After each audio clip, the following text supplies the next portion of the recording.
আসসালামু আলাইকুম রহমতুল্লাহি ওবরকাতুহু।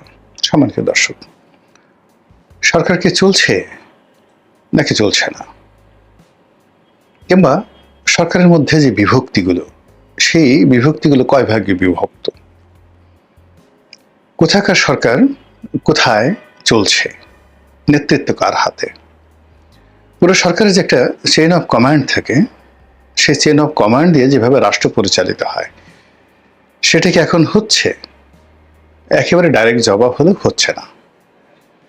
আপনি যদি ঢাকা শহর ধরেন, তো এখানে দুটো সিটি কর্পোরেশন স্থানীয় সরকারের নেতৃত্ব দিচ্ছে।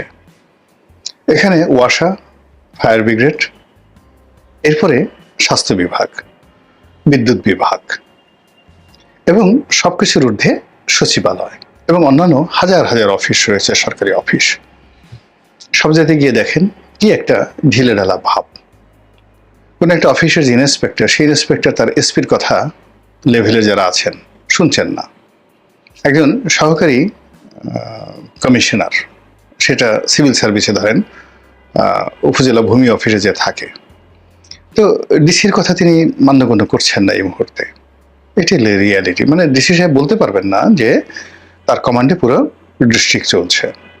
আবার ডিসি সাহেব তিনি তার কমিশনারের কথা শুনবেন, বিভাগীয় কমিশনারের কথা শুনবেন, নাকি তার মন্ত্রণালয়ের সংস্থাপন মন্ত্রণালয়ের যিনি সচিব তার কথা শুনবেন, ক্যাবিনেট ডিভিশনের কথা শুনবেন, না ওখানকার বিএনপির যে নেতা রয়েছেন, জেলার যিনি প্রধান ব্যক্তি, জেলা বিএনপির সভাপতি, সেক্রেটারি যার মার্শাল পাওয়ার রয়েছে, তার কথা শুনছেন, নাকি ওখানে সম্ভাব্য যে আগামীতে মন্ত্রী হবে বা এমপি হবে তার কথা শুনছেন? খোঁজ নিয়ে দেখেন, বাংলাদেশের 64 জেলাতে 64 রকম চিত্র।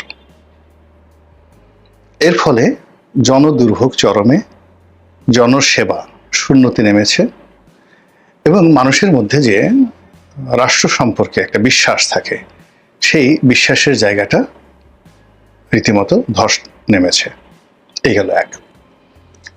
2 নম্বর হলো যে সরকারের যে রাজনৈতিক উইং থাকে, মানে রাজনৈতিক শাখা প্রশাখা থাকে এবং যে সরকারের মধ্যে রাজনীতি থাকে, সেই জায়গাটিতে এখন বলতে গেলে মারাত্মক বিপর্যয় দেখা দিয়েছে। রাজনীতির যে কানেক্টিভিটি, এখানে রাষ্ট্রপতির অফিস, প্রধান উপদেষ্টার অফিস বা প্রধানমন্ত্রীর অফিস, এই দুটো অফিসের সঙ্গে যে সম্পৃক্ততা, তার সঙ্গে আবার ব্যালেন্স তৈরি করে পার্লামেন্ট এবং যে সকল স্বাধীন সংস্থা রয়েছে, যেমন দুর্নীতি দমন কমিশন রয়েছে, তারপরে অডিট অ্যান্ড অ্যাকাউন্টস ডিপার্টমেন্ট রয়েছে, এই সব জায়গাতেই পুরো সংযোগটা এখন বলতে গেলে বন্ধ। বাংলাদেশ ব্যাংকের সঙ্গে অর্থ মন্ত্রণালয়ের সম্পর্ক এবং সেই বাংলাদেশ ব্যাংকের সাথে ব্যাংকগুলোর সম্পর্ক, এখানে কোনো কিছু ফাংশন করছে না। বাংলাদেশ ব্যাংকের গভর্নর তার মতো করে সিদ্ধান্ত নিচ্ছেন, ব্যাংকগুলো তাদের মতো করে সিদ্ধান্ত নিচ্ছে, মন্ত্রণালয় তাদের মতো করে সিদ্ধান্ত নিচ্ছে। আবার মন্ত্রণালয়ের সঙ্গে রাজস্ব আরোহণকারী যে প্রতিষ্ঠান, জাতীয় রাজস্ব বোর্ড, বলতে গেলে এখন ইতিহাসের সবচেয়ে খারাপ সময় এই সম্পর্কটা রয়েছে। জাতীয় রাজস্ব বোর্ড কাজ করছে না, সেক্রেটারিয়েটও কাজ করছে না, মন্ত্রণালয় কাজ করছে না। আবার জাতীয় রাজস্ব বোর্ডের সাথে সম্পৃক্ত যে সকল শুল্ক ইনস্টিটিউশনগুলো রয়েছে, Chattogram custom house, Benapole custom house, যেখান থেকে প্রচুর রেভিনিউ আসে, গিয়ে দেখুন কাজকর্ম নেই, ঢিলা ঢালা একটা ভাব। একেবারে না করলে যেটা নয়, যেখানে মাল আছে, টাকা আছে, কড়ি আছে, তো সেখানে কিছু কাজকর্ম হচ্ছে, আর বাকি সব জায়গাতেই ঢিলা। দেখি কি হয়, অপেক্ষা করেন। মানে কোনো সিদ্ধান্ত এসআরও জারি করে কোনো সিদ্ধান্ত নেওয়া, খুব দ্রুত শুল্ক উন্নয়ন করা, এই জিনিসগুলো হচ্ছে না। একইভাবে বন্ড, তারপরে ভ্যাট, আয়কর বিভাগ, ইনকাম ট্যাক্স বিভাগ, এখানেও রীতিমতো মড়ক লেগেছে। গত 1 বছরের যে পুরনো সমস্যাগুলো, যেগুলো হয়তো 1 মাসের মধ্যে সমাধান হয়ে যেত, একটা সমস্যার সমাধান হয়নি। যেখানে কমিশনার দিতে পারেন, যেখানে জাতীয় রাজস্ব বোর্ডের মেম্বার দিতে পারেন, যেখানে চেয়ারম্যান সাহেব দিতে পারেন, যেখানে অ্যাপিলেট ট্রাইব্যুনাল রয়েছে সেটা দিতে পারেন, আবার অ্যাপিলেট ট্রাইব্যুনাল থেকে কোনো কোনো সিদ্ধান্ত তারা দিতে পারে না, সেটা হাইকোর্টে আসবে। গত 10 মাসে একটা সিঙ্গেল সিদ্ধান্ত হয়নি। যেমন ধরেন বন্ডের একজন কর্মকর্তা যাওয়ার সময় তিনি একটা সিদ্ধান্ত দিয়ে গেছেন যে এই প্রতিষ্ঠানে 10 কোটি টাকা জরিমানা পড়ে আছে, এইভাবে সে প্রতিষ্ঠানও কাজ করতে পারছে না, সেই সিদ্ধান্তে কেউ হাতও লাগাচ্ছে না। ধরেন অ্যাফিলিয়েট ডিভিশনে একটা সিদ্ধান্ত কয়েকবার দেখানো যে ছাগল মতিউর থেকে ওটার চেয়ারম্যান ছিল, তো সেই ছাগল মতিউর যেটা ট্রাইব্যুনাল ছিল জাতীয় রাজস্ব বোর্ডের, যেখানে ভ্যাট, তারপর শেষে কর, কাস্টমস, এই সিদ্ধান্তগুলো সেখানে সর্বোচ্চ আপিল আদালত এবং ওখান থেকে পরে হাইকোর্টে আসে। তো সেখানে কতজন যে চেয়ারম্যান হয়েছে সে ছাগল মতিউরের পর এবং কটার সিদ্ধান্ত সেখানে হয়েছে খোঁজ নিয়ে দেখেন জাতীয় রাজস্ব বোর্ডে, এবং ওখান থেকে যে সকল সিদ্ধান্ত হাইকোর্টে এসেছে একটা সিদ্ধান্ত হাইকোর্টে শুনানি পর্যন্ত হয়নি এখন পর্যন্ত, অথচ এটা 15 দিনের মধ্যে শোনানো হতো। তো কোর্ট কাছারিতে কি অবস্থা, লিস্টই আনা যাচ্ছে না, এই কাজগুলো হচ্ছে সেখানে। তো গেল হাইকোর্ট। তো এই অবস্থাতে সরকারের যে সকল উপদেষ্টা রয়েছেন তারা সবাই শুধু মিডিয়ার সামনে এসে কথা বলছেন, কিন্তু আসিফ নজরুল সাহেব, রেজওয়ানা, কিংবা ধরেন যোগাযোগ যারা রয়েছেন বা বন্দর যার অধীনে যারা মিডিয়াতে এসে কথাবার্তা বলেন নিয়মিত, ফয়জুল করিম সাহেব হলো যোগাযোগ মন্ত্রণালয়ের, আর ব্রিগেডিয়ার সাখাওয়াত নৌ পরিবহন মন্ত্রণালয়ের, তো আর সালেহ সাহেব হলো যাকে বলা হয় অর্থ মন্ত্রণালয়। ওনারা রেগুলার মানে নিয়মিত প্রেসের সামনে আসতেন, কিন্তু গত 1 মাসের প্রায় 1.5 মাসের অধিক সময় ধরে তারা খুব নেহায় দায় না পড়লে মিডিয়ার সামনে আসছেন না। এবং এর মধ্যে অনেকগুলো ঘটনা ঘটেছে। রেজওয়ানার উনি গিয়ে বেশ কয়েকবার ওই নলিতা বাড়ি, টাঙ্গাইলের বোধহয় টাঙ্গাইল বা শেরপুরের নলিতা বাড়ির দিকে তিনি একবার ঘেরাওয়ের শিকার হলেন এবং তার গাড়ি ঘেরাও করলো এবং সেখানে খুব বিশ্রী একটা অবস্থা তৈরি হয়েছে। এরপর তিনি সিলেটে গেলেন, সিলেটের যে ভোলাগঞ্জ, তো সেই ভোলাগঞ্জে তিনি এবং তার সঙ্গে ছিলেন যোগাযোগ উপদেষ্টা ফয়জুল করিম, তারা দুজনই সেখানে ঘেরাওয়ের শিকার হলেন। আর তিনি যদি এই মুহূর্তে কক্সবাজারে যান, উখিয়া যান কিংবা সেন্ট মার্টিন যান, কি যে হবে আল্লাহ জানে আর কি, এগুলো অবস্থা। তো আসিফ মোহাম্মদ সজীব ভুঁইয়ার এবং ডক্টর আসিফ নজরুল তারা বেশ একটা প্রীতি ফুটবল ম্যাচ খেললেন হাফ প্যান্ট পরে, এবং এটা এখন গুরুত্বপূর্ণ ভাইরাল দৃশ্য। ডক্টর মোহাম্মদ ইউনূস কাজকর্ম বাদ দিয়ে তিনি লন্ডনে গেলেন রাজার কাছ থেকে পুরস্কার আনার জন্য, এটাই এখন খবর। তিনি বাংলাদেশে কোনো গুরুত্বপূর্ণ সিদ্ধান্ত নিয়েছেন, পরিবর্তন করেছেন, ভালো কিছু করেছেন, মন্দ কিছু করেছেন, কিছুই না, তিনি পুরস্কার শুধু নিয়েই যাচ্ছেন। বক্তৃতা শুধু তিনি সেখানে চাতাম হাউজে বক্তব্য দিলেন, লন্ডনে গিয়ে ইম্পেরিয়াল হোটেলে ছিলেন, সেখানে গিয়ে সেই জাপানের যারা তাকে আমন্ত্রণ করেছিল সেখানে নিক্কি গ্রুপ বোধ হয়, তো তারা যে তাদের যেটা পত্রিকা আছে সেই পত্রিকায় তিনি সাক্ষাৎকার দিলেন। টোকিও টিভির সঙ্গে ওদের সাক্ষাৎকার দিয়েছেন কিনা জানি না। ওখানে আমরা যখন গেছিলাম রাষ্ট্রীয় অতিথি হিসেবে, আমাদের এরকম নিপ্পন টিভি, তারপর শেষে টোকিও টিভি, এরপরে ওখানে আরো কয়েকটি পত্রিকা আছে, এরা এই বাংলাদেশ থেকে গেলে সাক্ষাৎকার নিতে আসে। আমি ক্ষুদ্র মানুষ, আমারও সাক্ষাৎকার নিয়েছে সেখানে, তো ওনারও নিয়েছে, সেই সাক্ষাৎগুলো সেখানে নিয়েছেন। আমেরিকাতে গেলে ভয় যাবে আমেরিকা বাংলা বিভাগ একটা সাক্ষাৎকার নেয়, আমারও নিয়েছে, ওনারও হয়তো আমেরিকা গেলে নিবে।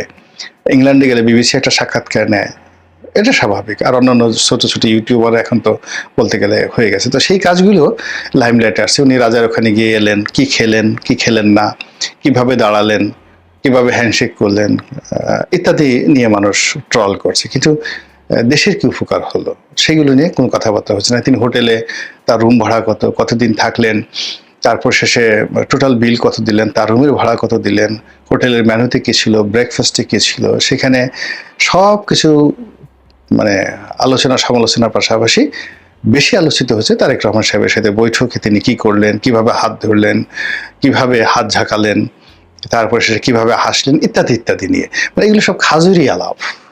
তো যখন মূল আলাপ না থাকে তখন খাজুরি আলাপ হয়, যখন কোনো কাজ না থাকে তখন কি করেন, নেই কাজ তো খই ভাস। তো বাংলাদেশের সরকারের একজন প্রধানমন্ত্রীর অফিস, প্রধান উপদেষ্টার অফিস এতটা ব্যস্ত সেখানে আসলে সকাল থেকে রাত্রি পর্যন্ত যদি কেউ কাজ করে, এখন যে প্রোটোকল রয়েছে তার তো 18 ঘন্টা পরিশ্রম করে তো তিনি ফাইল সরাতে পারবেন না।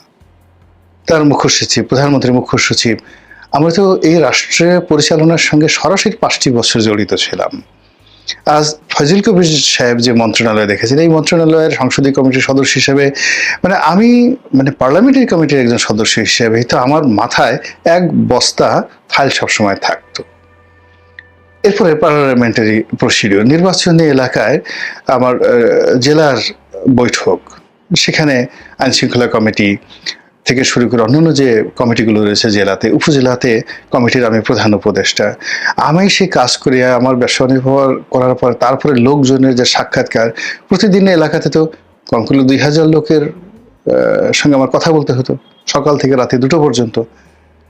তো সেখানে যমুনার সামনে ফাঁকা, কোনো লোক নেই, কি কাজ হচ্ছে বলেন তো? একজন সংসদ সদস্য তিনি যদি 2000 লোকের সঙ্গে দৈনিক তার নির্বাচন এলাকায় দেখা করেন, অন্তত পক্ষে 200 দরখাস্ত আসে, আরো বেশি 200 দরখাস্ত আসে, সুপারিশ করা গেল। অন্তত পক্ষে 200 টেলিফোন করতে হয়, টিএনও সাহেব, ওসি সাহেব, ডিসি সাহেব এই কাজটা করে দেন, সচিবালয়ের তদবির থাকে।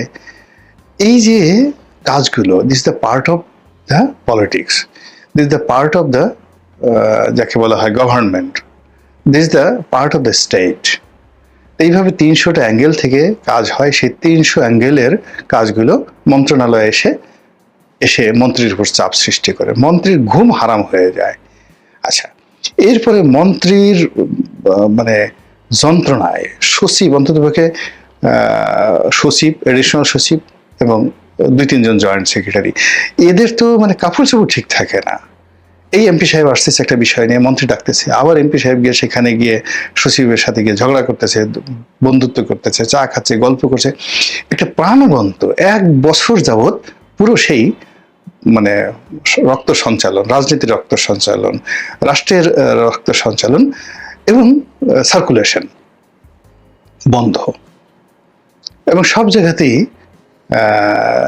স্টপ হয়ে আছে সবকিছু। এখন যে যার মতো করে আপনি এই রাষ্ট্র কি চলছে? এরশাদ সাহেব চালাচ্ছেন দক্ষিণ সিটি কর্পোরেশন। এখন ডক্টর মোহাম্মদ ইউনূস কি আছেন না নেই? তিনি যদি থাকেন তাহলে তো এরশাদ সাহেব থাকেন না, আর এরশাদ সাহেব যদি থাকেন তো ইউনূস সাহেব থাকেন না, আর দুজনে যদি থাকেন তাহলে দুটো রাষ্ট্র, গণপ্রজাতন্ত্রী বাংলাদেশ ওরফে ব্রাকেটে যমুনা, আর গণপ্রজাতন্ত্রী বাংলাদেশ ওরফে দক্ষিণ সিটি কর্পোরেশন। এই গেল অবস্থা।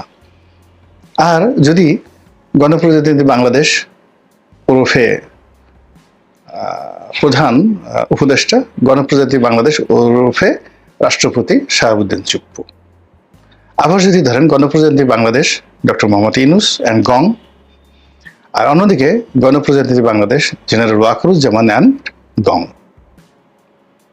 আবার যদি আপনি ধরেন গণপ্রজাতন্ত্রী বাংলাদেশ ডক্টর মোহাম্মদ ইউনূস ভার্সেস গণপ্রজাতন্ত্রী বাংলাদেশ পিনাকি চক্রবর্তী, অস্বীকার করতে পারবেন? তার কথায় সরকারের সবকিছু উল্টোপাল্টা হয়ে যাচ্ছে না? এই তো অবস্থা। তো সেই অবস্থাতে রাষ্ট্র কি চলছে? সরকার কি চলছে? বা যেভাবে চলছে সেভাবে কতদিন চলবে? আর এটা কি আমাদের জন্য দীর্ঘমেয়াদে আমরা কি এই ভার, এই দায় বহন করতে পারবো? জাস্ট 10 মাসের মধ্যে জিডিপি অর্ধেকে নেমে এসেছে। সেই অর্ধেক জিডিপি আমরা কি সেটা বহন করতে পারবো? এই জিনিসগুলো ভাবতে হবে, বুঝতে হবে, সিদ্ধান্ত নিতে হবে। মহান আল্লাহ আমাদের সবাইকে হেদায়েত দান করুন এবং হেফাজত করুন। আসসালামু আলাইকুম ওয়া রাহমাতুল্লাহি ওয়া বারাকাতুহু।